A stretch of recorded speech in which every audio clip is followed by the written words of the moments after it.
So I'm just actually going to make some reflections on day one, and I've just put these notes together this morning. President Day was actually addressing a civil defence meeting today, and so can't be here. First of all, we heard from the Honourable Nanaia Mahuta, who gave an outline on the issues around Three Waters, with a particular emphasis on drinking and wastewater. The Minister also gave an indication of some new policy direction, and it was noted that privatisation was off the table, but clearly we may see some policy direction of larger scale to address issues like efficiencies, fit-for-purpose infrastructure, high-level data collection and monitoring, to name but a few.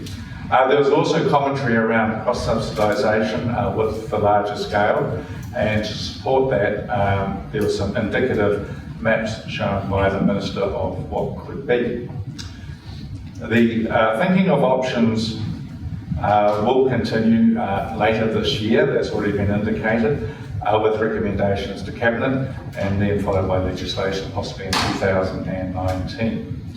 The second speaker, Justice Stevens, gave a sobering overview of the Havelock North inquiry. The evidence-based inquiry highlighted a number of weaknesses within the current management of drinking water and processes.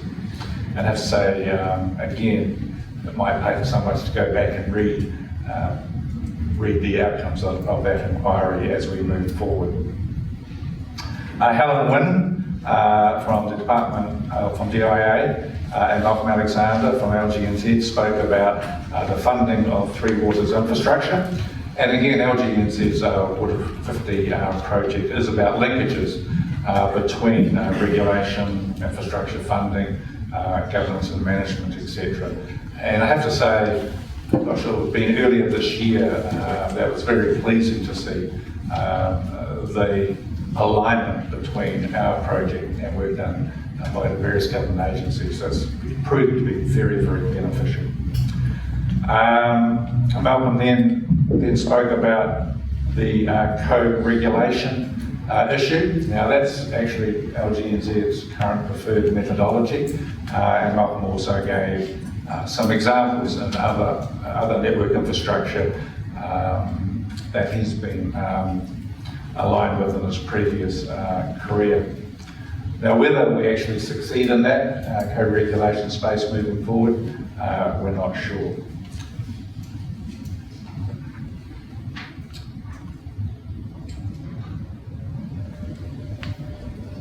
Marcus Rink, Chief Inspector of Water Supplies in the UK, gave an overview and the benefit of an independent and a strong regulator. And from Marcus's perspective, nothing more than 100% compliance was adequate, and also spoke about health-based levels of compliance, what's the way to go, and of course risk management, which we've heard a lot about over the last 2 days, what's absolutely critical. Colin Crampton showed us how it's done here in the Greater Wellington region. Colin is of course the CEO of Wellington Water, in terms of delivery management model, which again showed benefits of scale, theme coming through particularly yesterday. Raveen, the CEO of Watercare, gave an overview again of how Watercare works, and now that's of course our CEO, and how they connect with Auckland City. It's quite interesting when you hear Watercare's perspective, and you also talk to some of the elected members of Auckland City who might have a slightly different perspective, but that's fine. It's just, I guess, what lens you're looking at it from. But again, significant benefits from scale in all aspects of their business, including procurement and retention of staff, as well as their delivery. Mike Rooster, CE of Tas Water, and good to see you here again today, Mike, gave a very interesting overview of how you make that journey from a large number of water suppliers down to one. And I guess some of the key takeouts from Mike's address was this is not new. He took the opportunity, was actually sent around the world to look at different methodologies and ideas and came back and put one together that hopefully works for Tasmania. But again, a very strong emphasis on safe drinking water.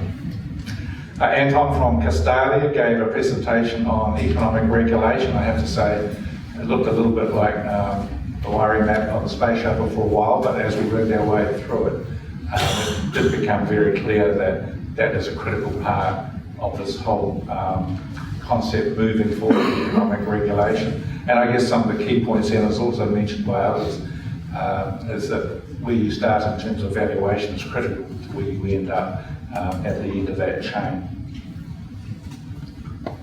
And again, indicating that our scale is a tool to achieve improvement outcomes.